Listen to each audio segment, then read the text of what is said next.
Hello, good morning बच्चों। कैसे हो? अच्छा, अच्छे हो आप? आज हमारी सेहत थोड़ी डाउन है और मैं आज मेरा लेक्चर मिस करने की सोच रहा था। अचानक मुझे कछुए और खरगोश वाली स्टोरी याद आ गई। तो वो स्टोरी आपने भी सुनी है बच्चों, आपने के दादी बाबा नाना नानी सभी ने सुनी है। तो सर, ये ओल्ड स्टोरी ना हो। इस स्टोरी से बच्चों हम दो बातें सीखते हैं। खरगोश से सीखो। खरगोश की उस स्टोरी में देखो क्या भूमिका रहती है। खरगोश है ना, खरगोश की स्पीड।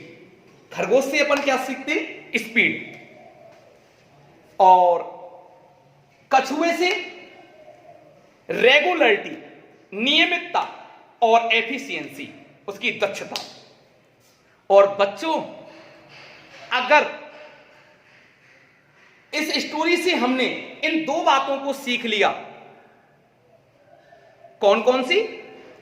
स्पीड और दूसरी बात क्या?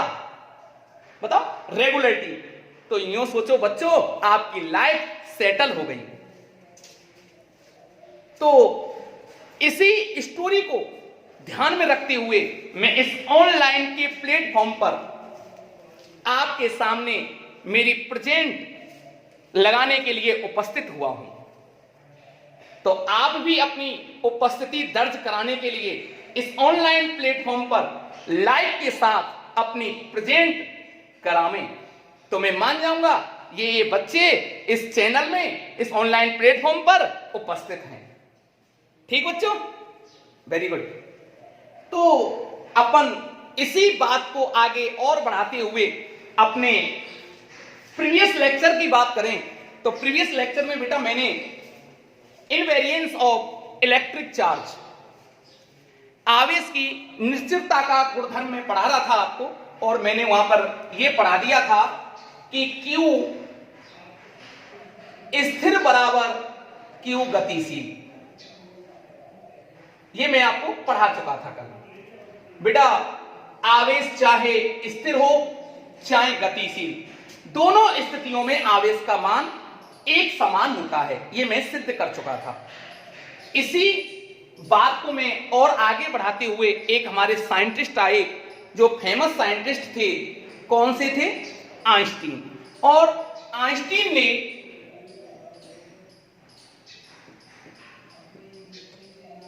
एक रिलेटिव थ्योरी, सापेक्षवाद,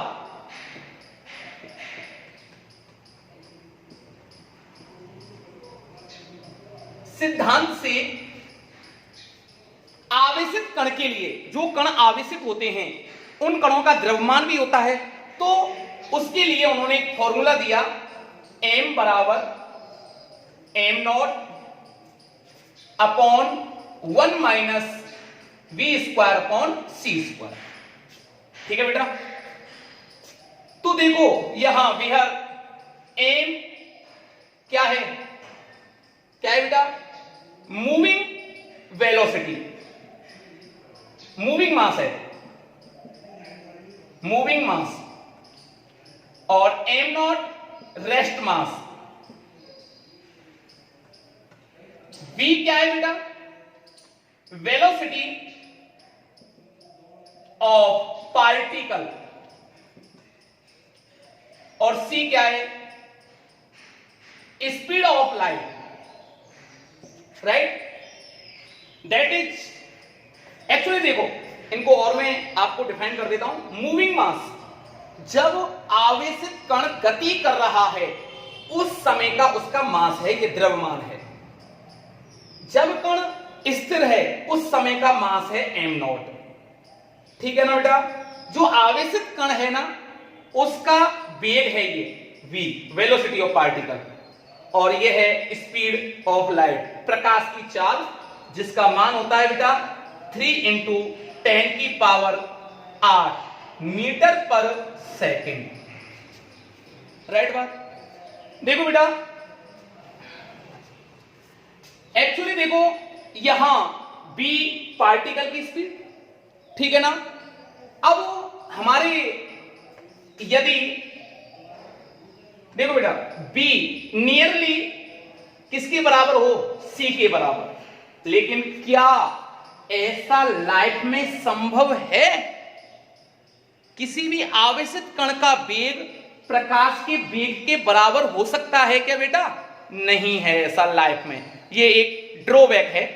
लेकिन देखा जाए, हम यहां पे एक कल्पना कर रहे हैं, जैसे हम बात करें बच्चों इलेक्ट्रॉन की, ठीक है ना, प्रोटॉन की, और आगे हम पढ़ाएंगे आपको एक मशीन है साइक्लोट्रॉन,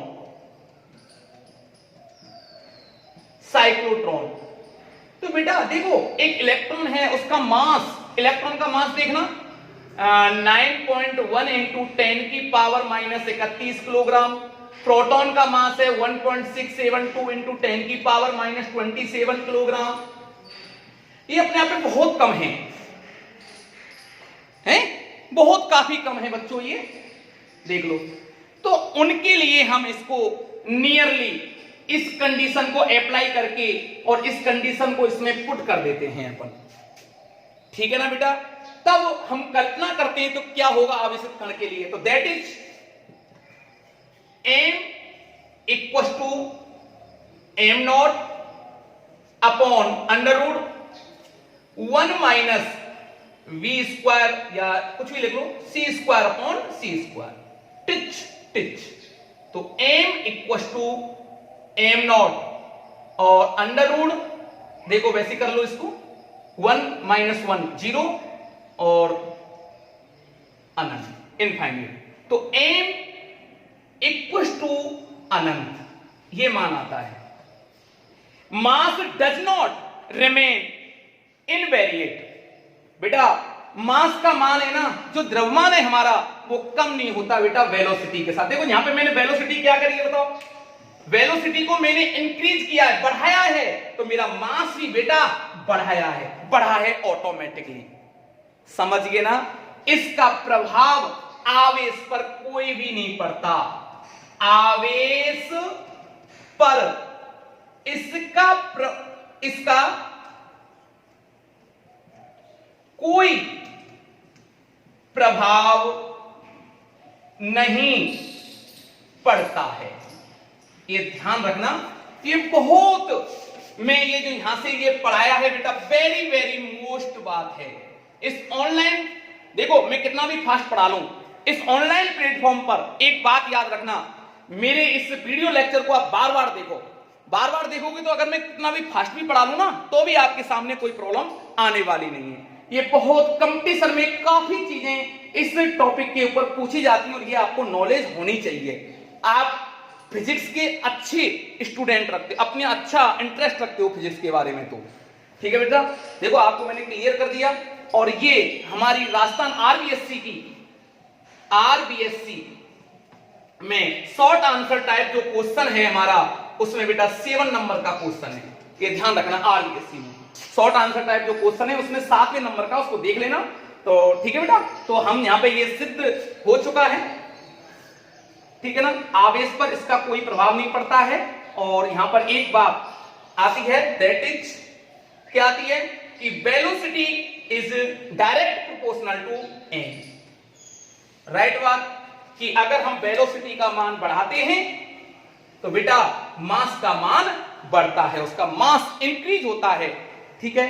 क्लियर, कोई दिक्कत वाली बात यहां तक आपको नहीं होनी चाहिए, ठीक है ना। ये नोट कर लें ढंग से बच्चों आप। हो गया, मिटा दूं?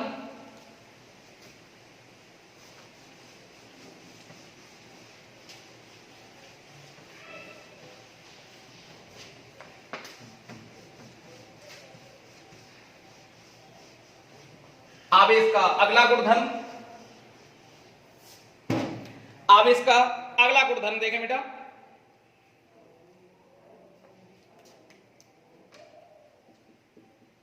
आवेश एक संरक्षित राशि है।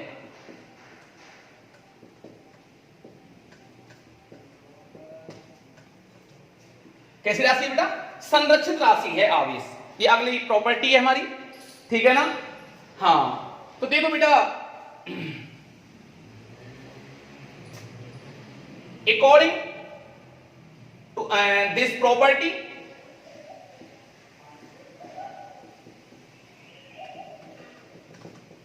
बेटा आवेश को ना तो हम नष्ट कर सकते हैं, ना ही आवेश को हम उत्पन्न कर सकते हैं। इसे एक वस्तु से दूसरी वस्तु पर अपन क्या कर सकते हैं बेटा? रूपांतरण कर सकते हैं, ठीक है ना? आवेश हमारी कैसी राशि है बेटा? संरक्षित राशि है। ये आप ध्यान रखें अच्छी तरीका से। अब देखो, आवेश किसी भी आइसोलेटेड सिस्टम,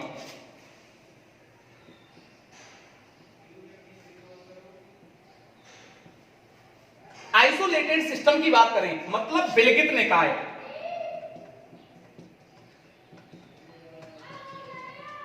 ये विलगित निकाय मतलब स्वतंत्र निकाय है। कोई भी ये बॉडी है, ध्यान से समझना, ये आइसोलेटेड सिस्टम है, विलगित निकाय है, ठीक है ना? ध्यान रखना। हम इस निकाय की बात करें तो इसमें धनावेश और ऋण आवेश, जितना इसमें धनावेश है, अच्छा, कोई भी आइसोलेटेड सिस्टम कैसा होता है? विद्युत उदासीन होता है, ठीक है ना? जितना इसमें धनावेश होगा उतना ही इसमें क्या होगा बेटा? ऋणावेश होगा। राइट बात है कि नहीं, बताओ? हैं? अच्छा, तो कुल चार्ज, धनावेश और ऋण आवेश का योग क्या होगा? हमेशा हमेशा नियत होता है। कैसा होता है बच्चों? नियत होता है। तो हम लिख सकते हैं, देखो अब मैं क्या लिखूंगा? अकॉर्डिंग दिस प्रॉपर्टी, इस प्रॉपर्टी के अनुसार, इस गुणधर्म के अनुसार, यहां लिखते हैं इस गुणधर्म के अनुसार किसी विलगित निकाय के लिए, समझ गए ना? आइसोलेटेड सिस्टम के लिए हम क्या लिख सकते हैं? सिग्मा क्यू इक्वल टू नियत, कांस्टेंट। राइट बात। ये हमारे एक आवेश संरक्षण के नियम को सेटिस्फाई करता है ये लाइन। राइट बात, ठीक है ना? किसी भी स्वतंत्र निकाय में ध्यान रखना, आवेशित नहीं होना चाहिए, आवेशन के लिए नहीं है ये, ठीक है ना? किसी स्वतंत्र निकाय में उस बॉडी का, उस विलगित निकाय का कुल आवेश हमेशा कैसा रहता है बच्चों? संरक्षित रहता, नियत रहता है हमेशा, ठीक है ना? यही आवेश के संरक्षण का नियम है। ओके, इस बात को मैं आगे बढ़ाते हुए ये प्रूफ भी करना चाह रहा हूं, कुछ रिएक्शंस हैं, ठीक है ना? उनके माध्यम से ये सिद्ध भी हो जाएगा। देखो एग्जाम्पल, पहला एग्जाम्पल है, अब देखो, युग्म उत्पादन में, युग्म उत्पादन में कैसे आवेश संरक्षित रहता है? एक गामा फोटोन है हमारे पास, ये मैं पढ़ा चुका हूं प्रीवियस लेक्चर में मेरे में, ठीक है ना? गामा फोटोन, ये गामा फोटोन है बेटा। इसकी ऊर्जा कितनी होती है पता है आपको? E equal to H nu, इतनी ऊर्जा होती है। और ये फोटोन किसी नाभिक से क्रिया करता है। अच्छा ध्यान रखना बच्चों, ये नाभिक से क्रिया कब करेगा? इसकी ऊर्जा कम से कम कितनी होनी चाहिए? 1.02 मेगा इलेक्ट्रॉन वोल्ट। ध्यान रखना, कम से कम इतनी ऊर्जा तो जरूरी है, जब ही किसी ये नाभिक से क्रिया कर पाएगा, ठीक है ना? तो जब ये गामा फोटोन किसी नाभिक से क्रिया करता है तो बेटा ये क्रिया करके उस नाभिक से दो कणों में टूट जाता है। वो कौन कौन से हैं? एक तो इलेक्ट्रॉन और एक पॉजिट्रॉन, ठीक है ना बेटा? ये बात समझ में आनी चाहिए आपकी में। अब बात आती है सर इस बात को बताओ कि इसमें आवेश संरक्षित कैसे रहा। तो देखो अभिक्रिया होने से पूर्व तो उसे बोल सकते हैं हम क्यू इनिशियल। अभिक्रिया हो रही थी उससे पहले का आवेश कितना है तो क्यू इनिशियली, तो क्यू आई लिख सकता हूं मैं। गामा फोटोन कैसा होता है विद्युत उदासीन। कैसा होता है विद्युत उदासीन। उदासीन होता है तो कोई चार्ज हुआ नहीं हुआ, तो कितना चार्ज बेटा 0। अब क्यू फाइनली, फाइनल चार्ज बताओ ये क्या है बताओ बेटा। इलेक्ट्रॉन है, इलेक्ट्रॉन पर चार्ज बोलो 1.6 इंटू 10 की पावर -19 कूलम। ठीक है ना, किसका माइनस का, माइनस में आ गया ध्यान रखना, प्लस इस पर कितना 1.6 इंटू 10 की पावर -19 कूलम। अब देखो बेटा ये पॉजिटिव ये नेगेटिव, तो दोनों क्या हो गए कपाक्ष, कपाक्ष दोनों कट गए आपस में, कट गए तो क्यू फाइनली इक्वल टू 0। तो देखो इनिशियली चार्ज 0 और फाइनली चार्ज 0। तो देखो अभिक्रिया में पूरे उस सिस्टम के लिए चार्ज कैसा है बराबर है, फाइनली भी 0। तो आवेश संरक्षित हुआ कि नहीं हुआ बता दो, हुआ ना पक्का।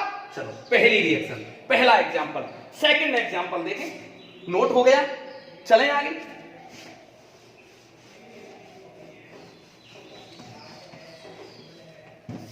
नंबर 2, युग्म विलोपन में, विलोपन में। अब देखो बेटा युग्म विलोपन में इलेक्ट्रॉन और पॉजिट्रॉन अनुकूल परिस्थितियों की बात कर रहे हैं। इलेक्ट्रॉन है एक और एक कौन है पॉजिट्रॉन। दोनों अनुकूल परिस्थितियों में जब दोनों आपस में मिलते हैं, ये इलेक्ट्रॉन प्लस और ये पॉजिट्रॉन, जब दोनों आपस में मर्ज होते हैं, दोनों मिलते हैं, तो बेटा ये मिलकर के गामा फोटोन की उत्पत्ति करते हैं। ये ध्यान रखना। अब एक बात ध्यान रखना, इसमें काफी बच्चे मुझसे क्वेश्चन भी करते हैं, पूछते भी हैं सर एक गामा निकलेगा कि 2 गामा निकलेगा। बेटा ये डिपेंड करता है इनकी ऊर्जा के ऊपर, समझ गए ना बेटा। हाँ तो ये ध्यान रखना। और इसकी ऊर्जा भी कितनी होगी बेटा, वही होगी 1.02 मेगा इलेक्ट्रॉन वोल्ट। एक बात और सीख लो, बहुत अच्छी बात, ध्यान रखना कॉन्सेप्ट वो क्या है। देखो एक बात नहीं देखी आपने यहां पे, किस चीज का यहां पे रूपांतरण हो रहा है। यहां देखो गामा फोटोन क्या है, ये ऊर्जा है, और ऊर्जा से मुझे क्या मिला, किसमें रूपांतरण हुआ ऊर्जा का बेटा, द्रव्यमान में। ऊर्जा का रूपांतरण किसमें हुआ है, द्रव्यमान में। देखो इलेक्ट्रॉन और पॉजिट्रॉन। सर सही कह रहे हो आप। और यहां पर देखना द्रव्यमान का किसमें रूपांतरण हुआ है बेटा, ऊर्जा में। तो देखो यहां पर द्रव्यमान ऊर्जा रूपांतरण समीकरण का पालन होता है। द्रव्यमान ऊर्जा रूपांतरण संबंध का क्या होता है, पालन। और ये किसने दिया था, वैज्ञानिक आइंस्टीन ने। वो क्या था देखो बच्चों, E बराबर mc²। ठीक है ना। उन्होंने क्या कहा था कि ऊर्जा द्रव्यमान के तुल्य होती है और द्रव्यमान ऊर्जा के तुल्य होता है, E बराबर mc²। ये ध्यान रखना, इन कॉन्सेप्टों से हम इस चीज को सीखते हैं। राइट बात, कोई दिक्कत वाली बात नहीं होनी चाहिए। ठीक है ना बेटा, पक्की बात। और आवेश संरक्षण के नियमों का तो पालन हो ही रहा है। देख लो यहां क्यू इनिशियली 0 ही होगा, लिख सकता हूं मैं 0। क्यू फाइनली लिख सकता हूं ना 0। राइट बात है ना, कोई दिक्कत वाली बात नहीं है। तीसरी रिएक्शन, जितनी भी नाभिकीय अभिक्रिया हैं, न्यूक्लियर रिएक्शंस हैं, जितनी भी न्यूक्लियर रिएक्शनों में भी आवेश संरक्षण के नियमों का पालन होता है। तो देखो बेटा नाभिकीय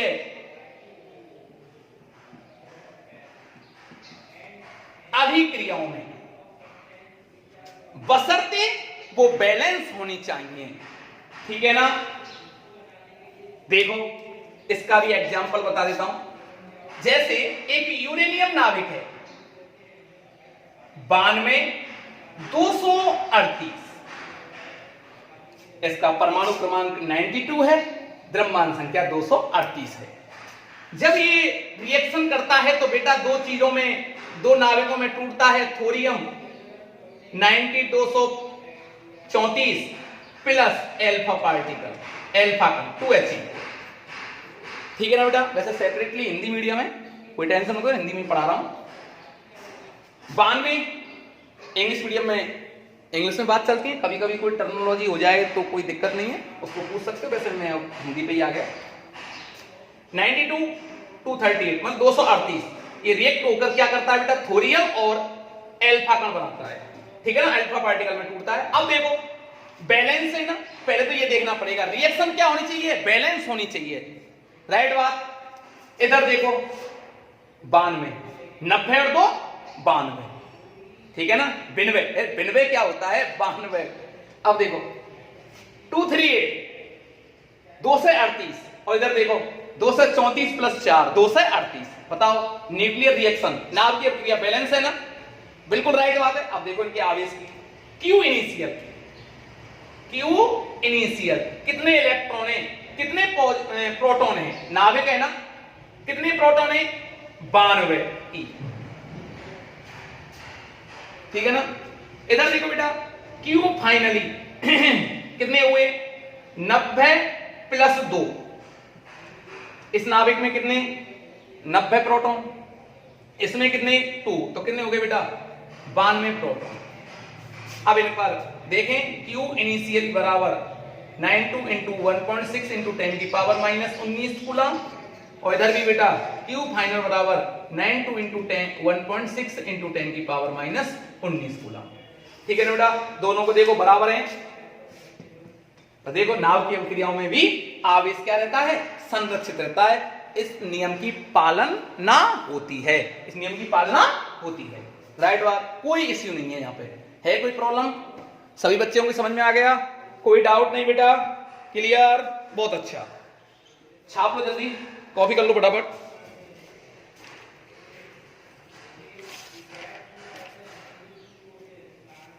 हो गया?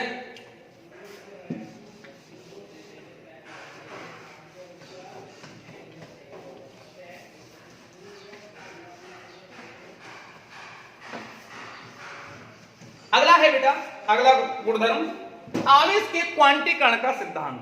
ध्यान रखना इसको। आवेश के क्वांटीकरण का सिद्धांत बहुत इंटरेस्टेड टॉपिक है, ध्यान रखना। बहुत अच्छा, शानदार। देखो फिजिक्स पढ़ने के लिए एक ही बात ध्यान रखना बच्चों, मेरी क्लास एक भी मिस मत कर देना।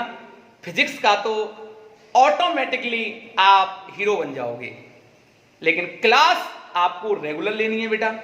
ठीक है ना? आवेश के क्वांटीकरण का सिद्धांत। देखो इस बात को क्वांटाइजेशन ऑफ इलेक्ट्रिक चार्ज, तो इसका ये सिद्धांत कैसे समझोगे? बहुत एग्जांपल दे रहा हूं, बहुत शानदार तरीका का। देखें हमारे इस देश में भारतीय मुद्रा क्या है? भारतीय मुद्रा क्या है बताओ? भारतीय मुद्रा के बारे में बताओ आप, क्या है? रुपया। रुपया है भैया। Very good. अब आप थोड़ा सा यहां सोच के देखो, एक विजुअलाइज करो मन में, क्या इस समय हमारे कोई पैसे चलते हैं क्या? 2 पैसे चल सकते हैं क्या? 3 पैसे चल सकते हैं क्या? नहीं चलते। हम कोई भी अपनी मनी काउंट करते हैं तो वो रुपयों में करते हैं, इस भारत के अंदर, इस इंडिया के अंदर। राइट बात। अब बच्चों में अच्छा कम से कम कितने रुपए की वैल्यू है? कम से कम बता दो आप। इस समय की बात कर रहा हूं मैं, इस समय का एग्जाम्पल आपके सामने मैं प्रस्तुत कराए। 1 रुपया, वेरी गुड। कम से कम 1 रुपए की वैल्यू है, ध्यान से समझना बच्चों, 1 रुपए की वैल्यू है कम से कम। समझ में आया?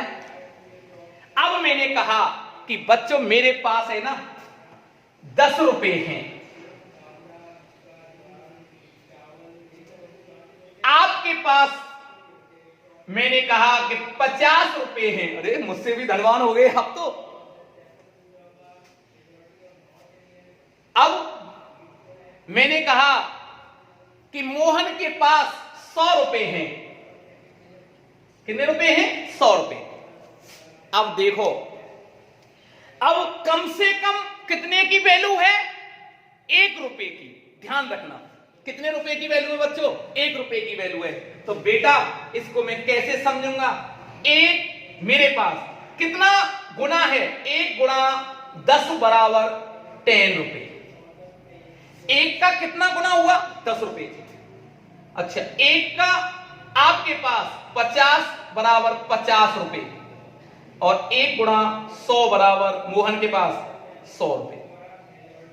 तो ध्यान रखना बच्चों, कम से कम कितने रुपए की वैल्यू हुई?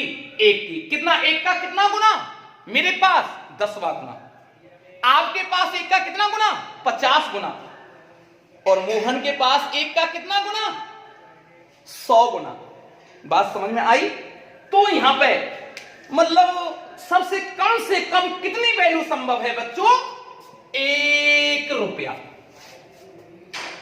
1 के गुणज की बात चल रही है कि 1 का कितना गुना है मेरे पास?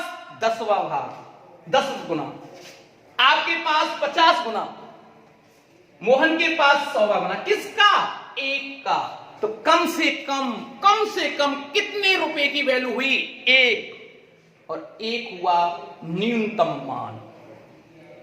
तो बेटा किसी वस्तु पर कम से कम जो मान संभव है, उस निश्चित न्यूनतम मान को ही हम आवेश का क्वांटम सिद्धांत कहते हैं।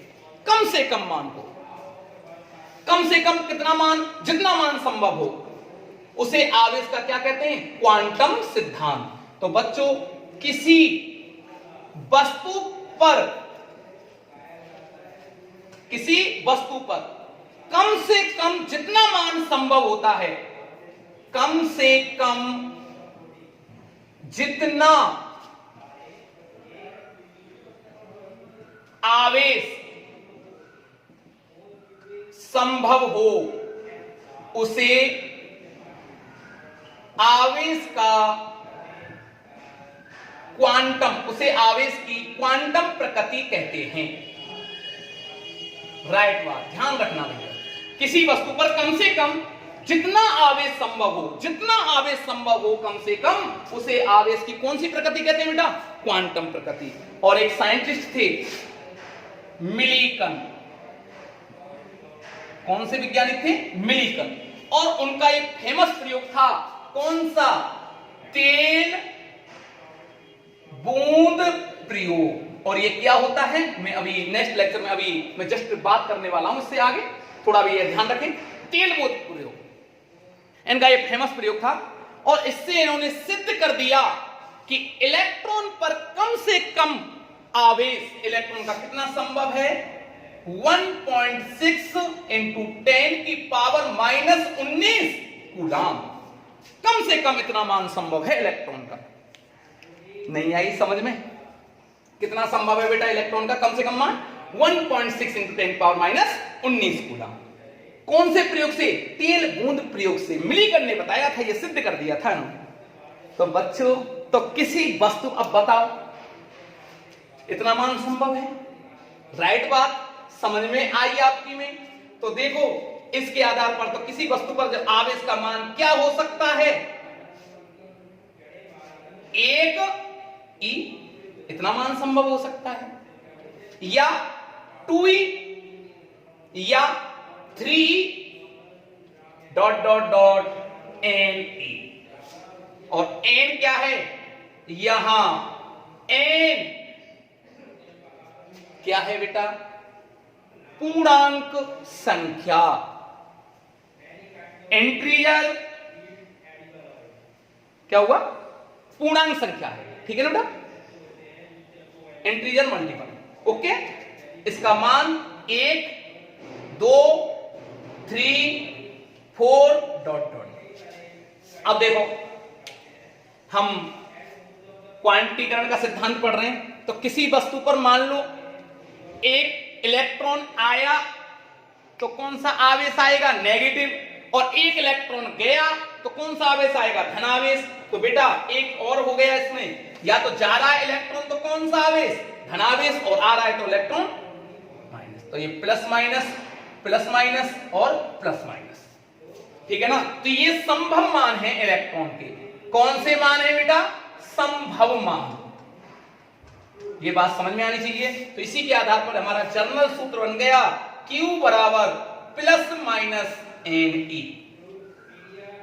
ये संभव मान है इलेक्ट्रॉन के, ठीक है ना बेटा? और ये पूर्णांक संख्या हो गई, इसकी वैल्यू ये होगी, राइट बात? प्लस माइनस कैसे आ गया आपकी समझ में आ गई होगी।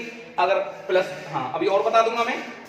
जैसे ये कोई सिस्टम है, कोई बॉडी है, इससे अगर इलेक्ट्रॉन जा रहा है, इलेक्ट्रॉन इससे निकला तो कौन सा आवेश आएगा बताओ? बॉडी पर धनावेश। और अगर इलेक्ट्रॉन इस पर आ रहा है, इलेक्ट्रॉन आया है, तो कौन सा आवेश आएगा? ऋणावेश। अच्छा, जाता है इलेक्ट्रॉन, इससे इलेक्ट्रॉन जाएगा तो द्रव्यमान में क्या होगी? कमी होगी, द्रव्यमान में कमी। और इलेक्ट्रॉन आया है तो बॉडी के द्रव्यमान में क्या होगी? द्रव्यमान में वृद्धि होगी।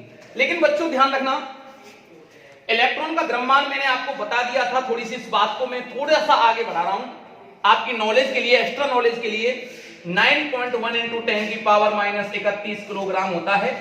ये अपने आप में बहुत कम वैल्यू है, लेकिन ठीक है बेटा, हम जर्नली न्यूमेरिकल करते हैं तो वैसे हम इस बात को, इस लाइन को हम कंसीडर करके न्यूमेरिकल करते हैं। हालांकि मैं उसमें इलेक्ट्रॉन के द्रव्यमान की भूमिका ना भी रखूं तो भी कोई दिक्कत नहीं है, क्योंकि इसका अपने आप में द्रव्यमान बहुत कम है। तो इसको कोई भी न्यूमेरिकल करते समय इस वैल्यू को मैं नगण्य भी मान सकता हूं। समझ में आई ना बेटा? तो ये नगण्य परिवर्तन होता है द्रव्यमान में। लेकिन ध्यान रखना, जितने भी हमारे कंपटीशनों में क्वेश्चन आते हैं तो उसमें तो हम कंसीडर करते हैं। एक नॉलेज के लिए मैंने एक्स्ट्रा आपको बता दिया है। अच्छा, इलेक्ट्रॉन पर ये मान संभव है। कौन कौन से मान संभव नहीं है? तो Q बराबर plus minus 1/2E, comma plus minus √3E dot dot dot. ये मान संभव नहीं हो सकते। जैसे ये क्या आया? 1.5E। जैसे और इसको मैं क्लियर करूं, Q बराबर, एक बार दिख नहीं रहा होगा शायद आपको,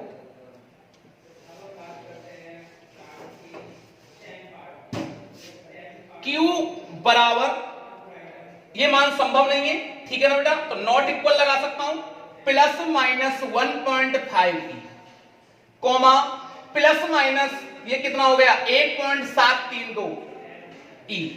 क्या ये मान संभव है? नहीं है, क्योंकि वो तो हमेशा पूर्ण गुणज के रूप में जाएगा। या तो एक इलेक्ट्रॉन आएगा, या तो एक इलेक्ट्रॉन जाएगा, या एक इलेक्ट्रॉन आएगा। ऐसा नहीं हो सकता कि आधा इलेक्ट्रॉन कट होकर चला जाए या आधा इलेक्ट्रॉन कट होकर आ जाए, ठीक है ना? या तो पूरा इलेक्ट्रॉन जाएगा या पूरा इलेक्ट्रॉन आएगा, राइट बात? तो ये बेटा हम क्या लिख देंगे इसमें? Not equal, not equal. तो ये कौन से मान हो गए हमारे? असंभव मान। ये मान संभव नहीं है। तो आवेश पर जब भी कोई मान होगा, इलेक्ट्रॉन के आवेश का पूर्ण गुणज होगा, ध्यान रखना। यही आवेश के क्वांटीकरण का सिद्धांत है। और सर भैया मैं यह सूत्र को पहले ही बता चुका, आपको न्यूमेरिकल भी करा चुका है, राइट बात है ना बेटा? अच्छा, इसके बाद एक गेलमान थ्योरी आती है, उसको मैं आपको नेक्स्ट लेक्चर में पढ़ाऊंगा। उसमें क्वार्क कणों के बारे में आप समझोगे, बहुत शानदार तरीका से मैं समझाने वाला हूं आपको बच्चों। तो मैं आशा करता हूं कि आपको मेरा ये पढ़ाई बहुत अच्छी समझ में आ रही होगी बेटा, ठीक है ना बेटा? कोई भी दिक्कत नहीं होनी चाहिए। आती है तो मुझे आप अवगत कराएं, कमेंट बॉक्स में आप कमेंट लिखकर भेज दें बेटा, ठीक है ना? और ज्यादा से ज्यादा इस वीडियो लेक्चर का मेरे का फायदा उठाने के लिए आप बच्चों से कहें बेटा, और सब्सक्राइब करें चैनल को। ठीक है, धन्यवाद।